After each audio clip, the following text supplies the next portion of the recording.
arkadaşlar. Bugünkü videomuzda 495 beygir motora sahip olan Fiat Egea marka aracımızın bujilerinin nasıl değiştireceğimiz konusu var.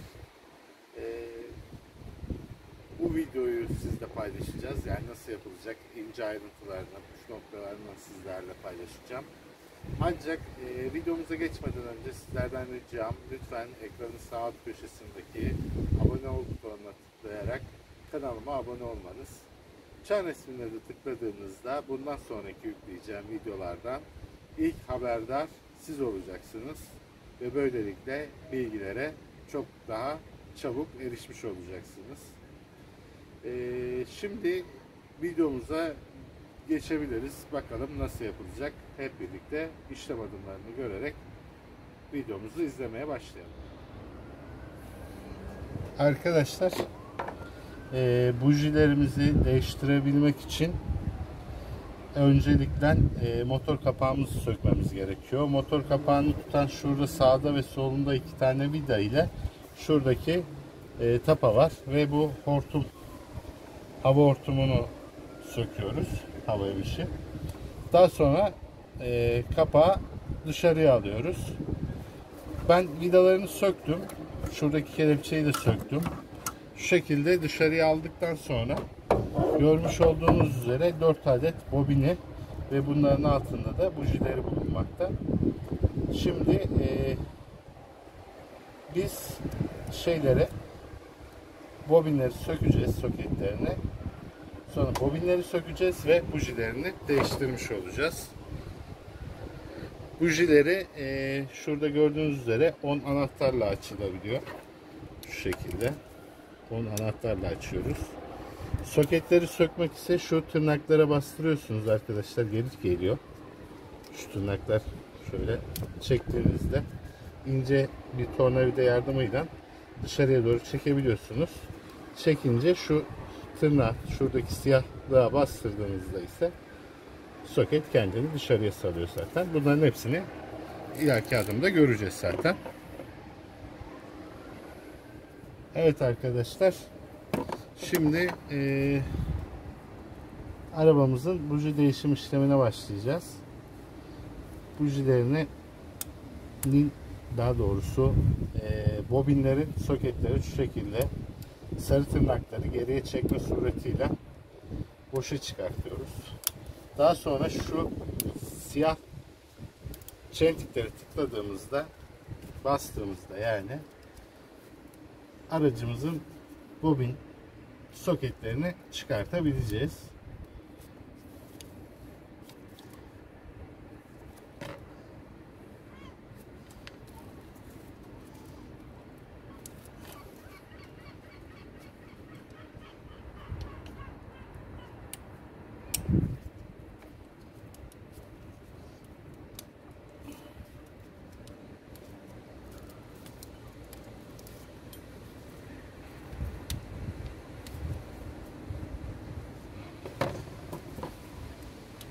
Aynı zamanda bobinleri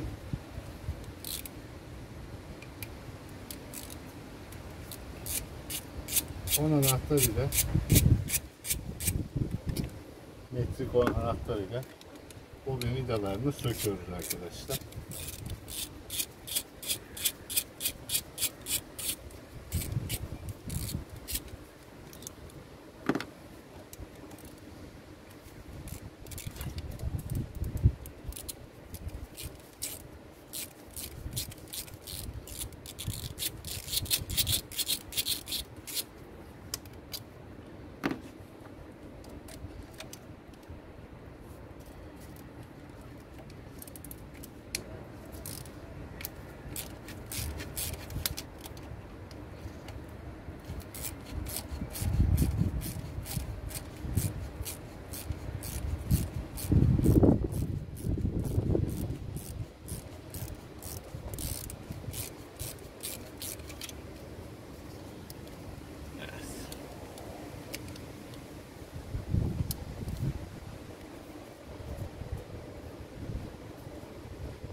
arkadaşlar. şu soket vidanın çıkmasını engelliyor.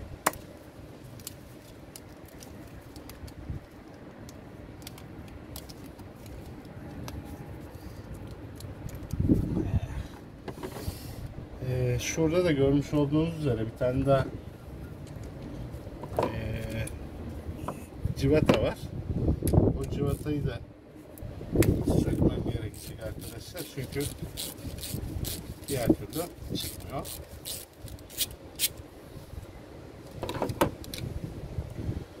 Bunu da söktükten sonra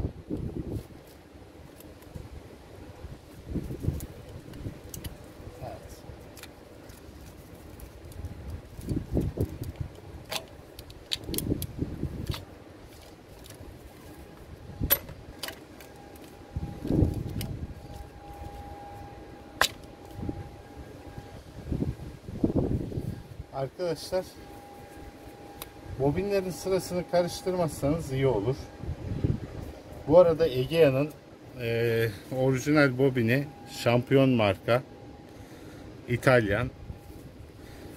Bu bilgiyi de size paylaşmak istedim.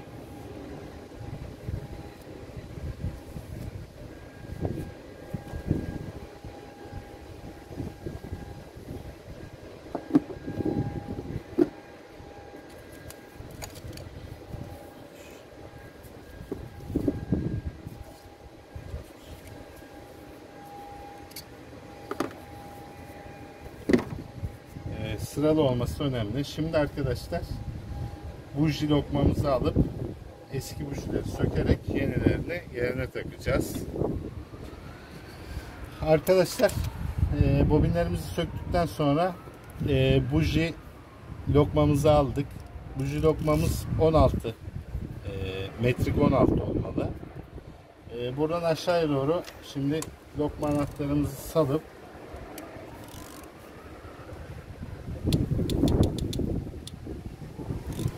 çıkartmaya başlıyoruz. Arkadaşlar, burada önemli olan bir konu motorunuzun sıcak olması. Eğer motorunuz sıcak olmazsa, bujiler biliyorsunuz porselen yapısı var. Sıcakta kırılıp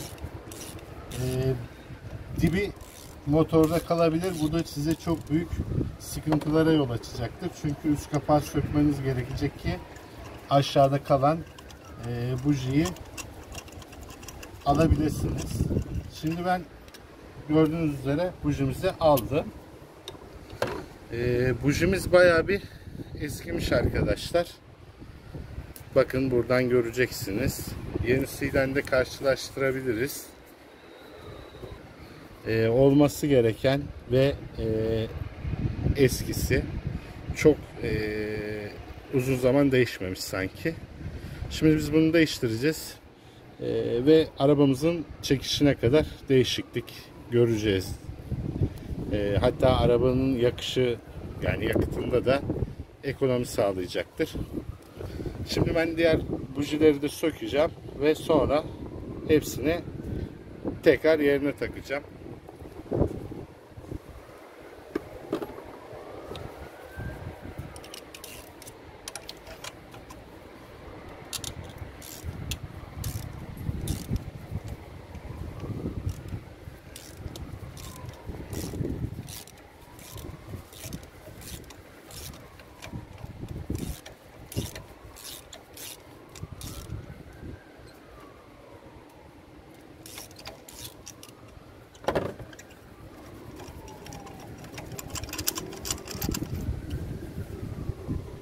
Bu bujimiz de yine birinci buji gibi bayağı bir eskimiş.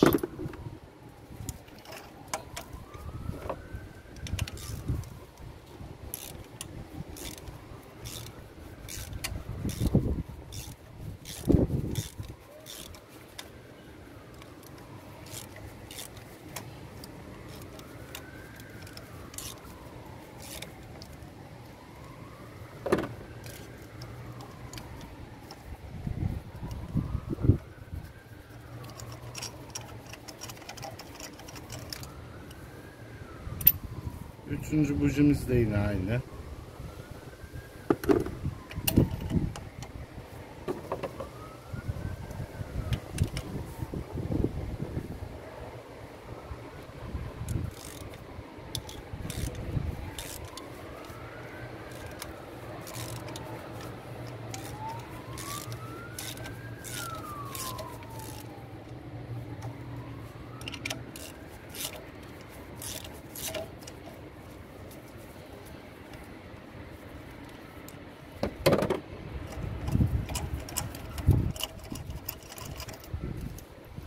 Ve son bujimiz de yine ilk buji gibi çok gördüğünüz üzere kirlenmiş. Şimdi yeni bujileri takma işlemine geçebiliriz. Arkadaşlar bujilerimiz bizim Lancia orijinal bujilerinden aldık. Lancia Fiat Alfa Romeo'nun orijinal Made in Japan. İçinden ama şey çıkıyor, yine NGK buji çıkıyor. Orijinal kutusunda da alsanız NGK'nın.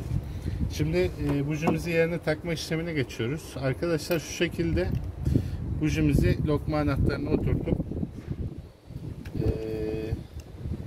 bujinin boşluğuna salıyoruz ve çevirmeye başlıyoruz. Çevirme işlemi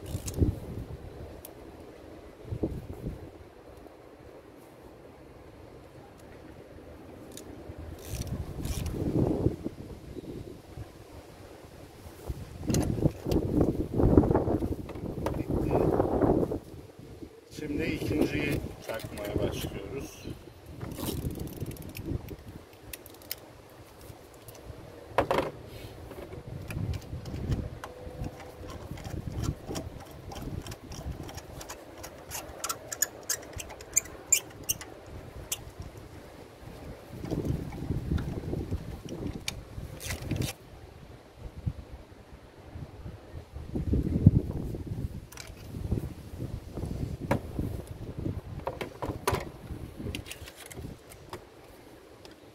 Üçüncü.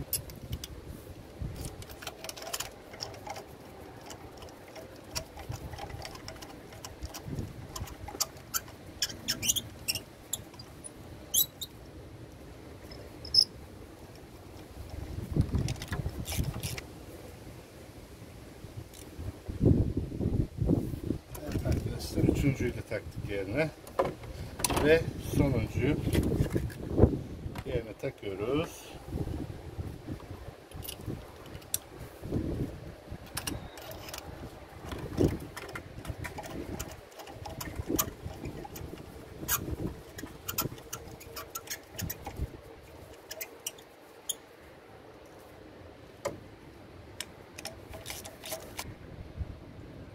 Evet arkadaşlar, böylelikle sonuncuyu da takarak bujilerimizi yerine takmış olduk.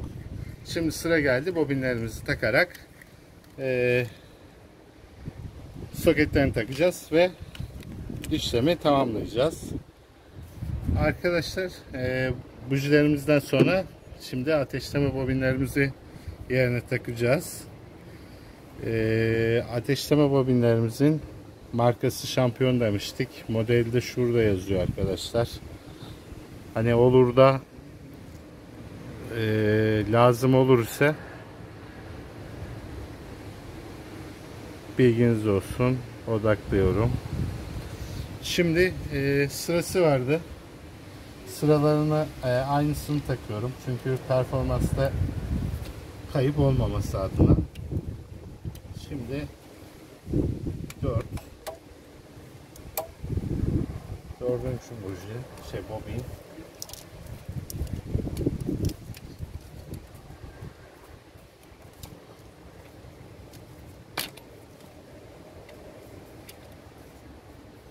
Üçüncü bobin. İkinci bobin. Yani size ters gelebilir çünkü tersten başladım. Normalde 1 2 3 diye gitmiştik. Takarken 4 3 2 geldiği için öyle diyorum. Şimdi arkadaşlar tek tek bobinlerimizi, soketlerini yerine denk getirmemiz gerekecek.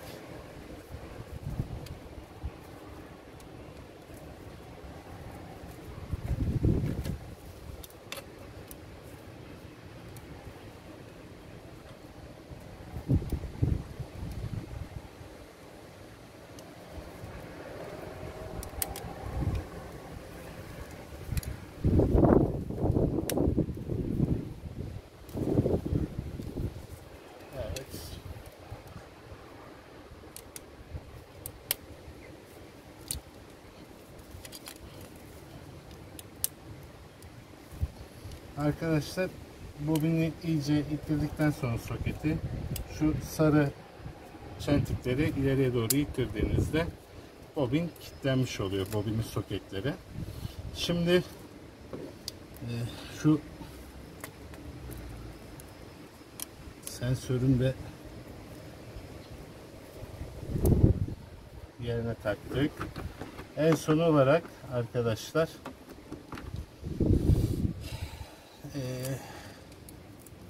bobinlerimizin vidalarını yerine takacağız. 10 anahtarla sökmüştük. Yine 10 anahtarla yerine takacağız.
Arkadaşlar, bobinlerimizin hepsini tekrar yerine taktık. Bujilerimizi değiştirdik.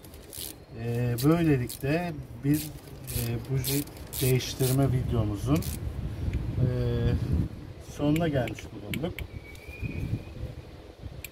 İşlem adımlarını aynen uygulayarak sizler de kendiniz kendi aracınızın gerekli takımları ayarladıktan sonra, yani el takımlarını ayarladıktan sonra aracınızın kendi kendine size bobinlerini de değiştirebileceksiniz. Arkadaşlar, en son olarak motor kapağımızı yerine taktık ve böylelikle arabamızın buji değişimini de gerçekleştirmiş olduk ve buji değişimi ile alakalı yapılması gereken tüm işlem adımlarını tamamlamış olduk.